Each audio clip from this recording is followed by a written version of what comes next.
Thanks for being here. I'm so glad you took time out to join me today. My distinguished guest is none other than Dr. Katie Williams, host of the Dr. Williams podcast. Holding a doctorate in psychology, specializing in cognition, and a master's degree in counseling, Dr. Williams is also a licensed mental health counselor and an expert in the universal law of attraction. I feel fortunate to have her here to share her wealth of experience and expertise. Without further ado, let's welcome Dr. Katie Williams. It's gonna be good, y'all. Hello, welcome to the show, guys. I'm so happy and excited to bring Dr. Williams today with her amazing expertise in psychology counseling and, believe it or not, law of attraction. Dr. Katie Williams, would you like to introduce yourself? Well, hello, Genie. Thank you so much for having me on the show. I'm really excited to be here and to share our conversation with your audience. It's so amazing to have you. Can you tell me, how did you get into psychology? I was curious to ask you last time we talked. We didn't get to it. Yeah, that's okay. Actually, it's kind of a funny story. I was on track to be a dentist. I had, yeah, I know, I kind of switched gears. I actually had gone to Bryman.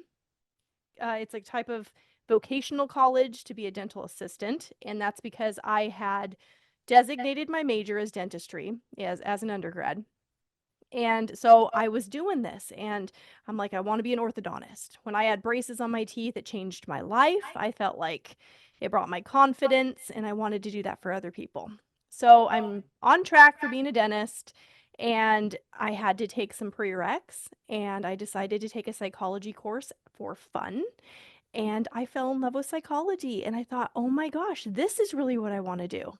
So that kind of changed my whole linear path, and I switched to psychology, and that was it for education. Wow, fall in love with psychology. Yeah. I saw there was somebody inspired you specifically. That's not how it went, huh? No, it wasn't. No, not. It wasn't the case. I just took a class, which is what college really is about, right? You go and you take all these different courses and you kind of feel it out. And that's why I promote college. I think that it's a good experience for most people just because you get to try out different things and find out what interests you. And so that's how it went for me. Hmm, that's an interesting story. I didn't expect that. How did you get into law of attraction? Was that a mostly recent journey for you? Yeah, that's definitely a more recent focus. But if I look back, it feels like it was building up pretty much my whole life. And we kind of have to go into the topic of religion for me to get you to where I am with law of attraction. I was raised, my parents were divorced when I was 4. So I had a split household, and my paternal grandmother was involved in the Christian Science church. So my religious influence was her growing up in my very young childhood. And I went to church with her, and I don't know if you're familiar with the religion, are you? Uh, some. I grew up in Ukraine, so religion wasn't really allowed when I was Okay. growing up. Well, in the Christian Science church, they promote prayer is very important. They usually don't take medications. They believe that everything good comes from God. So my grandmother did not take aspirin. She didn't celebrate birthdays, but I did. My parents weren't in the church, but my grandmother was.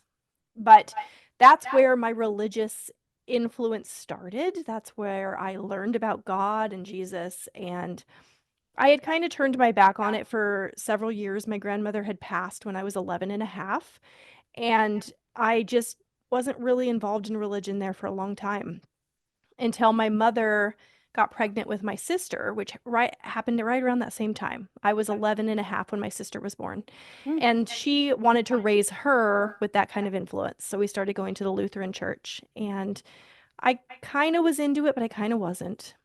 Fast forward to about 10 years ago, I'm together with my husband, and I'm starting my doctorate program in psychology. And I decided one day, out of the blue, that I'm going to read the Bible from beginning to end. So I did that, and it took all of 4 years for me to finish the Bible. I have a handwritten version of the New Testament. I've Wow. handwritten each word, and I, at that point, considered myself a Christian. But then once I was done reading the Bible, I wanted more information. And I went to the library one day and I was like, I want another book. So the kids were acting out and it was kind of like loud in the library. So I was like, I'm just going to pick this book. And it ended up being the Conversations with God book series by Neil Donald Walsh. And that book changed my life and began my spiritual awakening and my path toward law of attraction. Wow. So that was what, 10 years ago, you said? That was actually more recent. That was probably no, it was less than that. It was probably 3 years ago, maybe Mm. 2. But I found Abraham Hicks shortly after that, and that's really where my foundation is. I Yes. follow Abraham. I listen to Abraham almost every day. Same here. You do too? Yes. Wonderful. I think she is the Bible of law of attraction, in my opinion. Yeah. Yeah. Yes. I think that Abraham is just pure wisdom. And most of my podcast episodes are stimulated and inspired from listening to Abraham. I think that's how we connected because we kind of spoke the same language, and now I know why. No wonder. It's like no wonder. Oh, why did we connect it? No wonder. It does.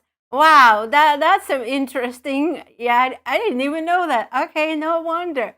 Ah, awesome. So, how did that book change your life? And did you incorporate some of that book in your practice or just your personal life? So I haven't been practicing psychology. I was a therapist for 5 years. I worked with children for 3, and I worked with adults and veterans for 2. And then when I moved to start my doctorate program, I stopped counseling. So this has been more of a personal journey for me. It hasn't been incorporated into my career until recently, a year ago when I started the podcast, and I realized that that's what I wanted to talk about.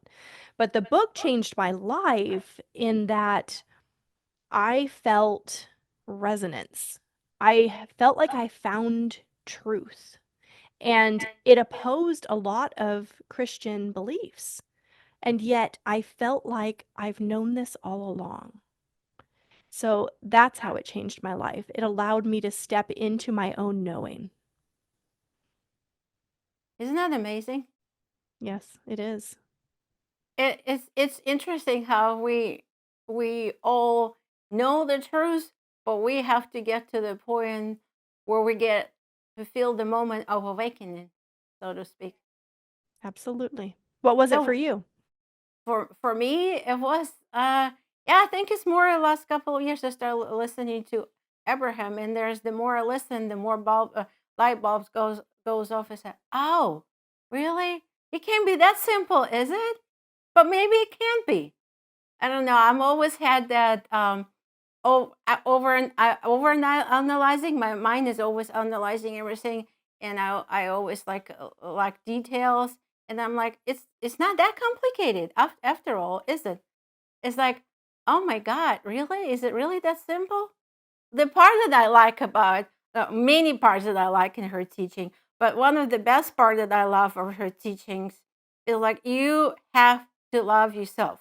If you have, if you living the life, loving yourself, taking care of yourself, then you can take care of other people around you. You have the energy and you have love to give. That is so profound, simple yet profound, isn't it?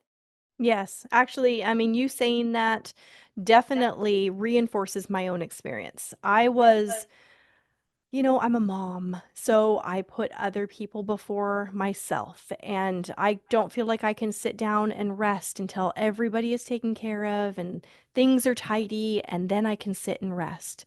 And that's changed. So when I get up in the morning now, I meditate first thing, which is something that Abraham promotes. It's the one task or activity that Abraham really pushes for. And I go and I do a workout for 30 minutes, Monday through Friday. And those are two things I'm doing for myself in the morning before I turn my attention onto other people. And it's made me a happier person. And so, in turn, everyone else is happier. Do you feel like it's selfish? Yes, but that's a good thing. Didn't she say a couple of times, like, well, everybody think I'm teaching selfishness, but isn't that what's the best for you and the best for the universe? That's such a common misconception that selfishness is a negative. It's the best thing that you can do for everybody is to be selfish because you're full of self and your true self always leads you down the path of goodness. Yeah. What's the definition of meditation? Know thyself, right? Is it? Well, Uh, I didn't know the definition of meditation. If I would have gone and made up a definition, I would say to clear your mind. I think meditating is knowing yourself. You have to know what's internal. I think I heard somebody said that you have to meditate is know thyself. If you don't know yourself, how can you help other people? Well, and isn't it interesting when you say to know yourself, there there is a what's the word I'm looking for? Well, it kind of gives you this idea of knowing who you are, but there's really two aspects of who you are, right? There's your human consciousness, and then there's the non-physical, higher or inner being self of you. And everybody has two aspects of who they really are. And it's when they come together in alignment, looking at the same thing, that that's when the magic happens. Magic. Imagine that. Magic, but you know what I mean. That's when you get. How do you align? What is the technique for you to align? What's the best thing? Is it meditation? Is it exercise? I would say that meditation as a practice is the number one activity to engage in every day, just for 15 minutes at least, and that definitely helps to raise your vibration and helps with alignment. But that's not the number one way to know if you're in alignment. Ooh, what is the number one? Your emotions are the key. Your emotions are your guidance. And when you feel good, and that's why I named my podcast Feel Good Now, because I'm always promoting alignment. When you feel good, you know you're in alignment with your higher self. When you feel bad, you know that you're turned away from where your inner being is looking. So that's important to know. Your emotions are your guidance. It's not really a response to what's happening. It's not coming at you. It's not happening to you. It's just that you're thinking either a same or similar thought to your inner being or a different thought. And when you realize that, you can either pivot one way or the other. And the idea is always to bring yourself back into feeling good and back into alignment. Feeling good. So I when we talk about emotions, some things are have a different ray of feeling good, and it's also have some ray of feeling sad. And how would you say, like, okay, I've heard a lot of people saying that feeling sad is okay if you are going through some rough time.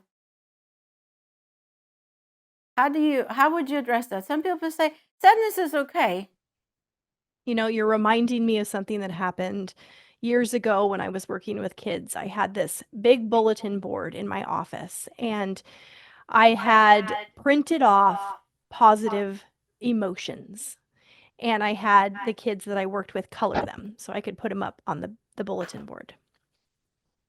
Well, I had a fellow therapist come in, a colleague of mine, and they looked at the board and they were like, "Where are the negative emotions?" And I was like, "Well, I don't want any negative emotions up there. I want to promote positivity." So, to answer your question, yes, of course. The negative emotions are part of the human experience. But it doesn't mean you have to stay in it. It's there to serve the purpose of letting you know whether you are aligned with your desire or not. If you're feeling sad, then that just means that you're looking away from what you really want. Contrast is going to happen. We're going to experience things in life that we don't like, but it serves the purpose of gaining clarity. So it's okay to experience it. It's wonderful, actually. It's great to experience those negative emotions because it allows you to know where you sit, and it allows you to know that now you have produced something in opposition. You've experienced what you don't want. Now you know what you do want. But that's the point to pivot. If you want to be a deliberate creator and experience all that life has to offer, get everything that you want, you cannot remain in those negative emotions long. Let them serve the purpose that they do, and then pivot toward the good, always. So you feel like we're very smart machines. God created us so smart. It's giving us the indications that here's your sign. That means you're far away from feeling good. You got to do something about it. Is that kind of your warning signs? Is that where you think happened with our creation? I do not believe that we are separate from God. I believe that we are God incarnate, just as Jesus was. And I know some people will feel like that's blasphemy, but that is my belief that we are that same source energy that we consider to be God force. We are living it. We are here living this physical experience as that source energy. We're here to enjoy life. That's the joy of it. This is how God experiences life. We're supposed to enjoy, right? Why would so why do you think people get wrapped up in all of the stresses? They not allowing themselves to enjoy life. I think because they don't understand what it means. They don't understand what their emotions truly are there for. And they don't understand that they're creating their own reality. A lot of people don't want to take responsibility for the negative things that are happening, but everything is attraction. It cannot be in your experience unless you're attracting it. Hmm. That's very, very well said. And I think it's very difficult from what I've seen and heard from other people. It's difficult for them to realize that they did something to attract whatever in their experience. And there are so many different opinions about it. How could I attract all of that? Right. Yeah. It's kind of hard because you don't want to think that you're bringing these things onto yourself. You want to think that you are attracting the things you want. But the truth is, your thoughts are powerful and your vibration is everything. Everything is energy. And what you put out, you get back. So there is a point where you have to just say, you know what? I'm going to own it. I'm going to own the fact that I've been attracting this stuff into my life, and I'm going to turn it around. And I'm going to make some good things happen. And I'm going to do that by being happy and feeling good as much as I possibly can. Katie, I think we were talking about vibrations. What are the things, how's the raising the vibration and feeling good? What are the things you're doing to raise the vibration? Is it something similar to helping yourself feeling good? Meditation, one of the things, or are you doing something different? Yes, I would say meditation is the number one thing to do because when you sit and you stop thought, then that's when you stop resistance. Resistance is the only thing getting in the way of you receiving what you want. And we put it on our own path, right? We are the ones adding the resistance. So when you meditate and you try to stop all thought, you stop resistance and it raises your vibration and it allows you to emit at a higher frequency. And therefore, you are receiving back that same frequency. I was listening to one of the things that you were talking about here. Okay, I was listening to one of the things you talk about, and you said that some people work too hard when they want something, and by focusing it, continuously asking about it, you're bringing the resistance. Can you elaborate a little bit about more because I could so resonate to what you were saying. Yeah. Yes, I was doing that. I was like, "Okay, I'm gonna do this deliberate creation thing." And I'd become aware of something I'd want, and then I would just ruminate on it and think about it, and I felt like the more I put it out there, the better it would be. But actually, it wasn't because a lot of times when we're focusing on what we want, we're actually emitting the vibration of the lack of having it. So, but since vibration is everything, it is so important to feel good and be happy and excited or elated, passionate, all of those emotions that are on the higher end of the scale, that is associated with the vibration you're emitting. But when you're thinking about what you want, if you're feeling good when thinking about it, oh, that's great. That's perfect. But if you're actually feeling the lack of it, because that's what's promoting you wanting it, you're emitting the vibrations that are negative and low, and that will not attract it to you. What do you think about vision boards? Have you ever done it? Does that excite you to do it? What are your thoughts I on that? have. I have done vision boards in the past. It's not something I do regularly. I do like to do list of positive aspects, and that's something that Abraham Hicks teaches, is where you put down a topic and you just list all the positive aspects associated with that. And that just helps to get you in that good feeling place. When you're in a state of appreciation, that is better than meditation. Meditation comes under appreciation. And the step under meditation is sleeping, taking a nap or sleeping overnight, because that stops momentum. So that would be the hierarchy. I would say if you're in a state of appreciation, don't do anything. Don't worry about doing vision boards or doing this or doing that. Just appreciate. Just sit in that moment of, yes, this feels amazing. I love this.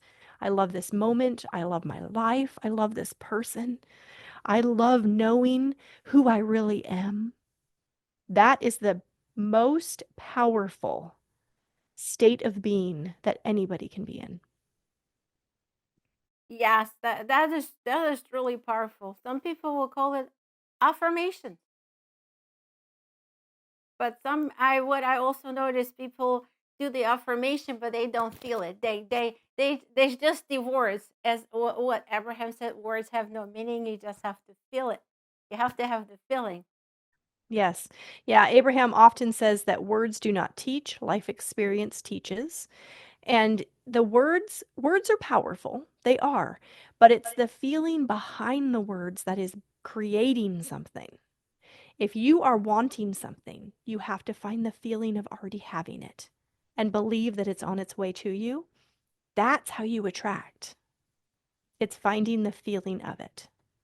Step into that feeling, right? Right. Absolutely. So what is the secret then?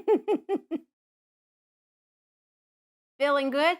That's it. Yep. Really that Feeling simple. good right now. You got it. I think feeling good is different for everybody. I always thought in order to feel good, you have to do something every day, at least for 10 or 15 minutes, what you enjoy or what you're passionate about. So, what are the things that you enjoy besides work and meditation and exercise? What are your passions?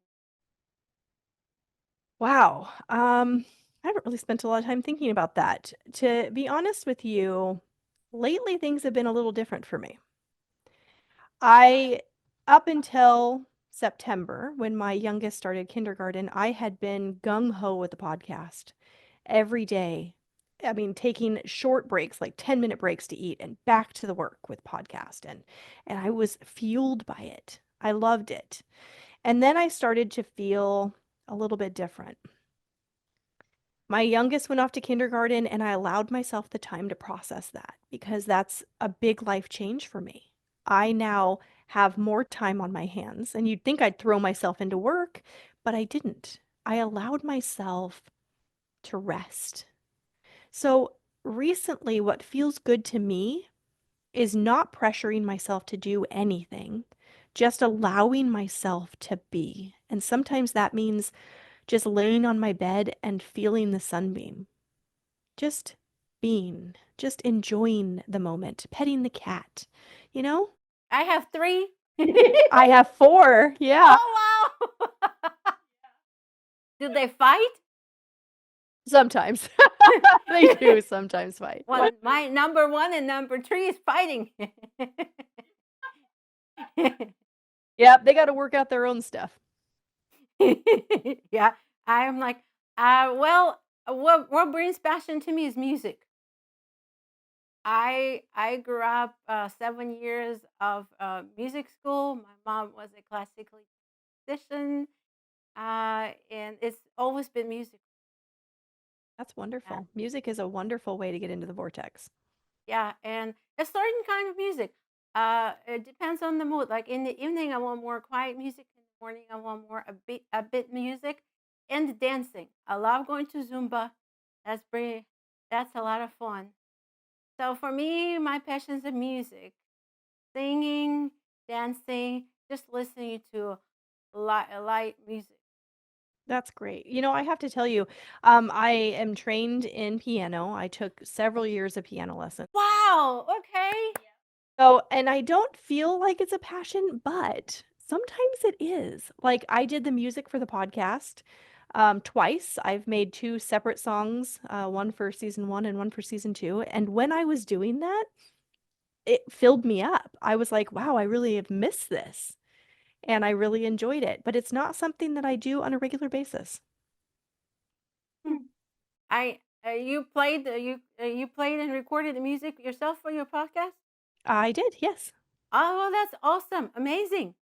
Yeah, and my Congratulations. sister actually sang for me for season two. She's the one singing. Oh, okay. Now you give me ideas. That's what I will do for my season 2. I will sing this. I think the sad part is that my mom died at 56 in 6 weeks, and I have not sang or touched the piano since that. So I think I will celebrate season 2 with singing a song into her own. Right now, I'm still not there yet, but I'm closer than I ever been before. You So it's know, let's I want to talk about that because grief is like that. And sometimes you cut your hair, right? And sometimes you pull within, and sometimes you stop doing the things you love. And it's like an honoring. It's like an honoring of the relationship by allowing yourself to step into this very specific, special time where it's not just regular daily activity. It's an honoring of that individual and the relationship that you had.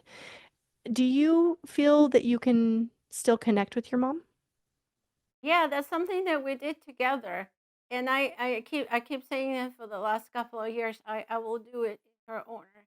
And I'm closer than I ever been before. And I feel like I'm almost there. Mm, yeah, I understand that. My beloved dog died a year ago. It was March. In March, it was a year. And I have been like, nope, we're not getting another dog because I loved him. He was my dog. And I am just now starting to come warm up to the idea of getting a dog for the boys. And I still am not there yet because I was honoring that. I couldn't just turn around and get another dog. I had to honor that time of grief, even though, it's a dog, but he was family to me. Mm. It's important Amazing. to take that period of time. So yeah, we were talking about how important to honor the feelings of the loved one that you lost, whether it's your family member or your dog or a cat. How much grief is okay to have? How long does it last? What are your thoughts on that? Oh gosh, I don't think I could answer that for everybody. It really just depends. And it's one of those touchy things. I mentioned earlier how I said it's okay to have those negative emotions, but don't stay there. And grief is one of those ones where I hesitate to go there because it really is an individual experience. And you have to kind of come into being ready to pull out of it. Um, Yeah, I don't know. I think it depends on the person, and really the only way to know when it's time is that connection with self. I would just promote that. I would promote that person connecting with their higher self. Let them be led by their inner guidance.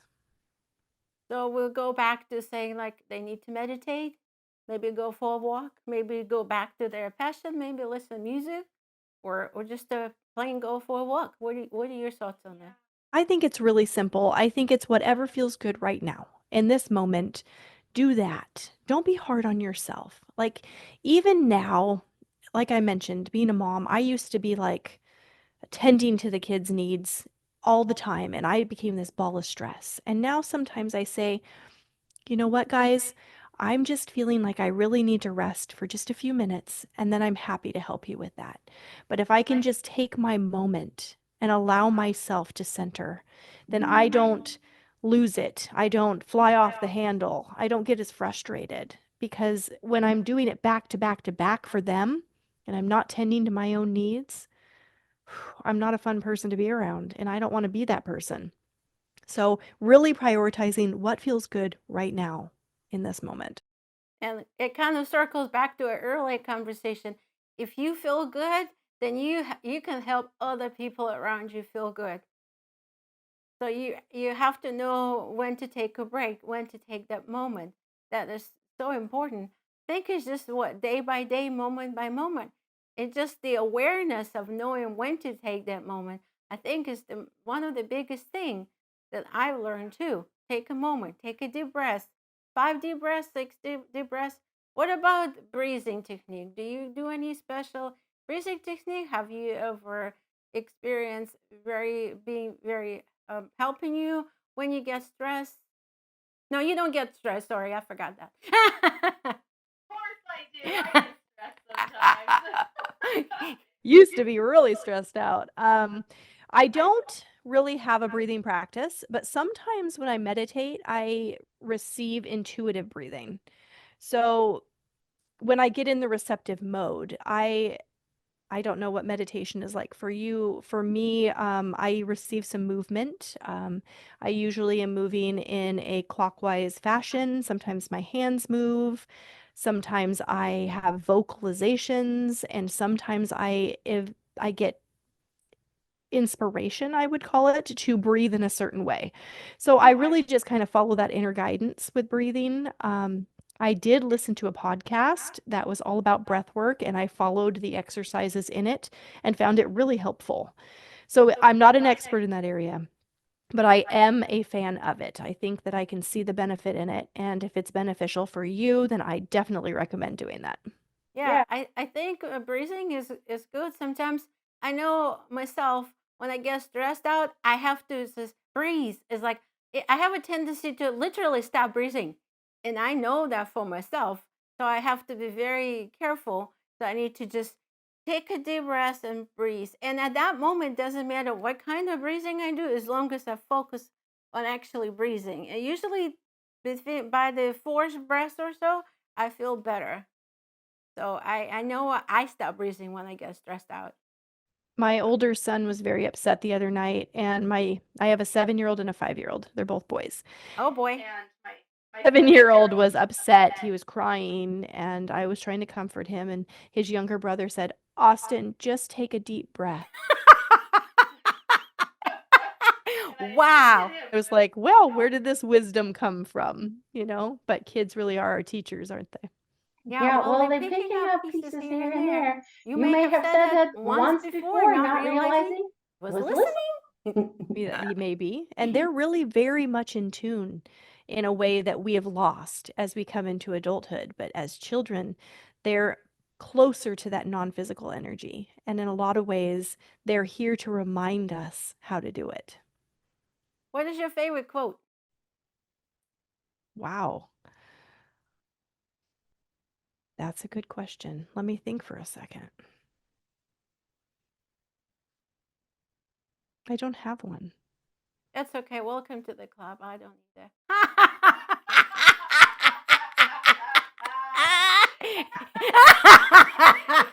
You would think I will come up with a question and then I'll have like a serious quotes ready for you to just kind of tell you no. I do have many that I resonate with, but none that I've memorized. Okay, isn't that funny? I'm the same way. Well, I read and say, "Oh, this is really good," but I haven't memorized any. Now I think now both of us will, because if somebody asks us, it's like, "I don't have one." Yeah, I'd never been asked that question before. Now I feel like I need to pick a favorite quote. Now, on a serious note, you don't have to answer it, but I'll ask anyway. When you were counseling, uh, I you know, how did you deal with your most difficult patient or clients? What, what was what was the things that you did to help that person through the trauma of what they were dealing with? Mm. Well, as you were speaking, I was trying to see who came forward as Okay. somebody who was difficult, and I really don't have one.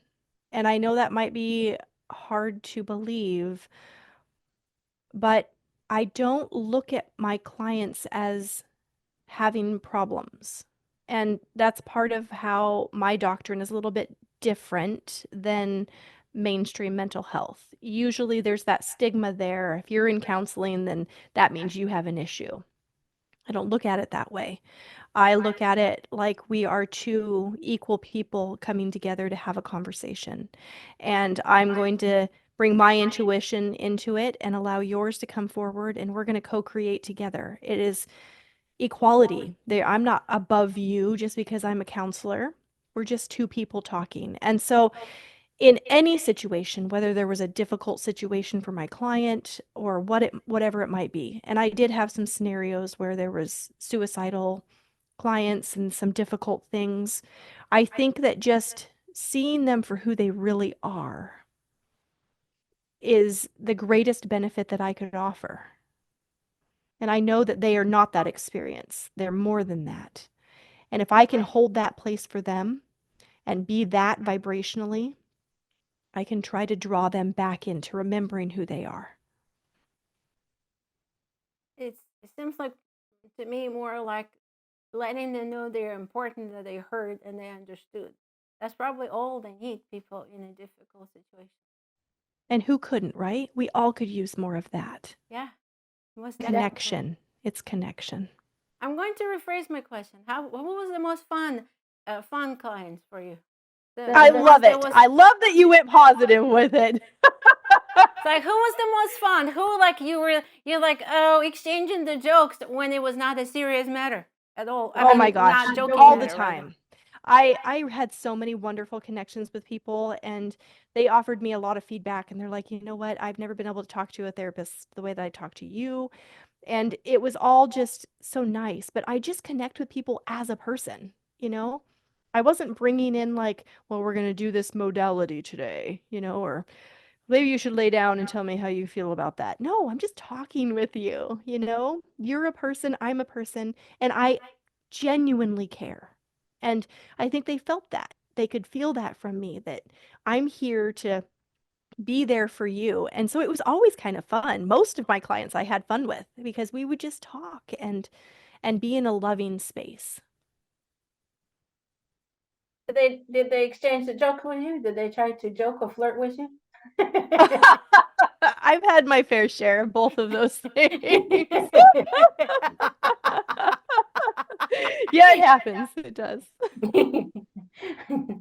What would you advise? What would one or two modalities you would advise for people that are having challenging time, whether they're in personal life or in their business, like they feel stuck or overwhelmed?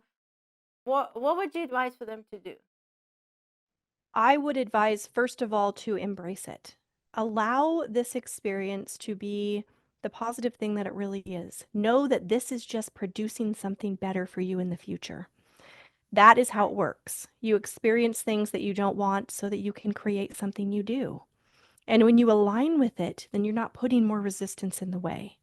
Know that it's something that you want. You want this contrast. We all came into these physical bodies knowing we would explore these contrasting things so that we could create more. This is how evolution works. So, lining up with it helps to be okay with it. And second of all, just be whatever that is for you right now. Just allow yourself to be. Don't worry about meeting obligations. Don't worry about the responsibilities. Take the time to feel good and then go do those things. Rest, gain your feeling good, and then go on and out in the world.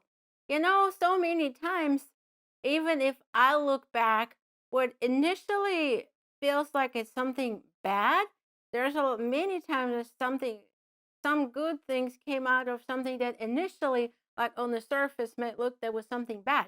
It's like when you were speaking, it was almost like I can totally relate to you.